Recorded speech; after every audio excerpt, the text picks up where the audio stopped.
Do you know UPI सिर्फ India में ही use हो सकता था? बट आज हम डिस्कस करने वाले हैं how UPI is going global. The NDA government's efforts to promote a cashless economy received a major boost last week. Now, non-resident Indians with bank accounts in India no longer need to have a local Indian mobile number.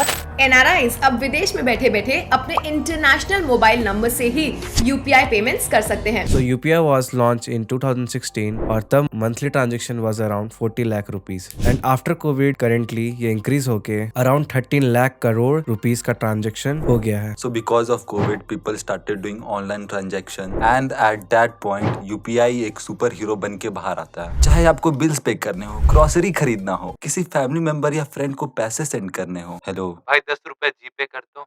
So because UPI बहुत ज्यादा easy to use है, huge number of Indian citizens started using UPI. According to NPCI, UPI transaction ने almost 8 billion reach कर लिए दिसंबर 2022 में and 2022 में 74 billion transactions हुए जो कि ऑलमोस्ट 126 ट्रिलियन रुपीस थे जो कि यूपीआई से हुए थे। And India top 5 recipient of remittance में नंबर 1 पे रैंक करता है एंड लास्ट ईयर 2022 में India around 100 billion remittance receive किया जो कि ऑन एन एवरेज किसी भी कंट्री से ऑलमोस्ट डबल या ट्रिपल है। बाय द वे रेमिटेंस मतलब पैसा जो फॉरेन कंट्री से इंडिया में आता है जो कि इंडियंस अपने घर वालों को भेजते हैं एंड ट्रांजैक्शन करने में बहुत टाइम एंड एडिशनल फीस लगता था एंड दैट्स व्हाई एनपीसीआई ने रिसेंटली अनाउंस किया है that NRIs एकेए non residential Indians बहुत जल्द यूपीआई यूज कर पाएंगे with their international phone numbers. So for that NRIs के पास एनआरई एंड एनआरओ अकाउंट्स होने चाहिए with bank account in India. Now you must be thinking NRE and NRO होते क्या है? सो एनआरई एंड एनआरओ एक bank account type है just like savings account and current account, but NRE and NRO account सिर्फ NRIs ही open कर सकते हैं। तो ये तो आपको पता ही होगा कि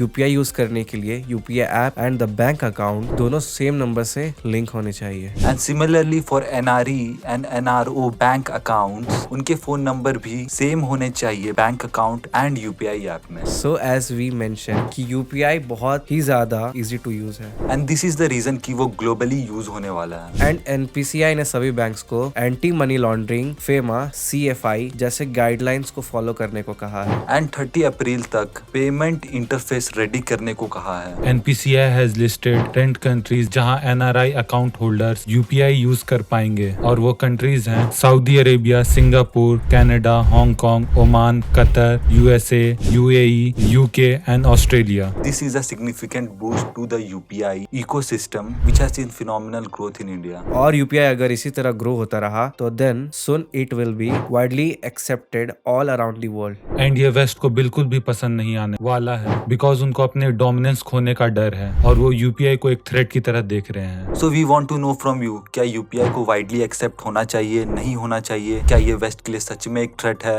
Let us know in the comment section.